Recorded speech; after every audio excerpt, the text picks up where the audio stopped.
खैबर पख्तूनख्वा की वजारत आला की जिम्मेदारियां सुहेल आफरीदी के सुपुर्द करने का ऐलान करता हूँ। बिस्मिल्लाहिर्रहमानिर्रहीम, इय्याका नअबुदु व इय्याका नस्तईन। मेरे पाकिस्तानियों, खैबर पख्तूनख्वा के हालात के तनाजुर में वजीर आला की तब्दीली नागुज़ीर थी और ये एक आईनी अमल है जो इस मुल्क के दूसरे सूबों में भी होता आया और इसमें किसी को मुदाखलत नहीं करनी चाहिए ताकि ये अमल जल्द अज जल्द मुकम्मल हो। अगर किसी ने इसमें मुदाखलत की कोशिश की तो भरपूर एहतजाज होगा। सुहेल आफरीदी का इंतखाब जमाना है तालिब इल्मी से उनके ISF और तहरीक इंसाफ के नजरिए से वाबस्तगी की वजह से किया। ये फैसला तहरीक इंसाफ की इलेक्टेबल्स की जगह ग्रास रूट वर्कर्स को फैसला साजी के अमल में शामिल करने के बयानिए को भी तकवीत बख्शता है। खैबर पख्तूनख्वा के वजीर आला की तब्दीली को बाज हल्के मेरे खानदान के अफराद से जोड़ने की कोशिश कर रहे हैं जो कि सरासर गलत है। ये फैसला मुकम्मल तौर पर सियासी है जिस पर मेरे खानदान का कोई फर्द किसी भी तरह से असरअंदाज नहीं हुआ। मेरे खानदान के किसी फर्द का मेरे सियासी फैसलों से कोई ताल्लुक नहीं है। अली अमीन मेरे पुराने और वफादार साथियों में से हैं लेकिन वो तनाजात की जद में है। ये तनाजात आसिम मुनीर की किसी जामे सियासी हिकमत अमली बनाए बगैर खाली गोली बारूद से दहशतगर्दी के मसले से निपटने की पॉलिसी के बायस पैदा हुआ। 2025 दहशतगर्दी के वाकयात के हवाले से पाकिस्तानी तारीख का बदतरीन साल है और खैबर पख्तूनख्वा का सूबा मजीद इस सूरत हाल का मुतहम्मिल नहीं हो सकता। उम्मीद करता हूं कि नया वजीर आला और उसकी टीम दहशतगर्दी के खात्मे और देरपा अमन के कयाम के हवाले से अवामी नुमाइंदों के साथ मिलकर जामे पॉलिसी अपनाएंगे। मैं गुज़िश्ता 2 दहाइयों से दहशतगर्दी से निपटने की वाज़ेह हिकमत अमली बयान करता रहा हूं। इसी हिकमत अमली के बायस तहरीक इंसाफ के 3.5 साल दौरे हुकूमत में दहशतगर्दी पर बहुत हद तक काबू पा लिया गया।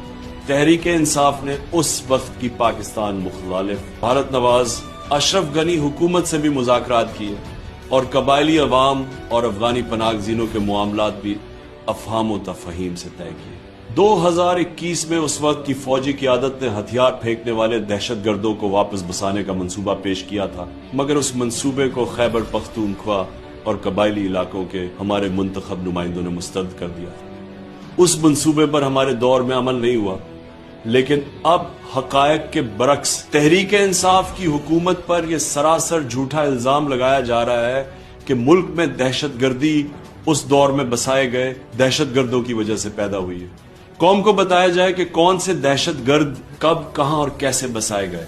कभी यह कहा जाता है कि पाकिस्तान में दहशतगर्दी की जिम्मेदार अफगान हुकूमत है जिसकी तईद से अफगानिस्तान में बसने वाले दहशतगर्द पाकिस्तान में कार्रवाइयां करते हैं और कभी कहा जाता है कि दहशतगर्दी दहाइयों से पाकिस्तान में बसने वाले अफगान मुहाजिरीन की वजह से।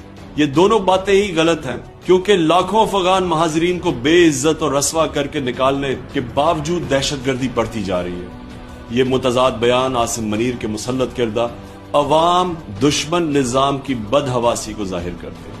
दहशतगर्दी से निमटने के हवाले से मेरा मौक़िफ़ हमेशा से दूर टुक रहा है। तारीख भी गवाह है दहशतगर्दी के खिलाफ अगर बाकायदा सियासी बसैरत और हिकमत अमली के बजाय सिर्फ ताकत का इस्तेमाल किया जाए तो नाकामी ही मुकद्दर बनती है।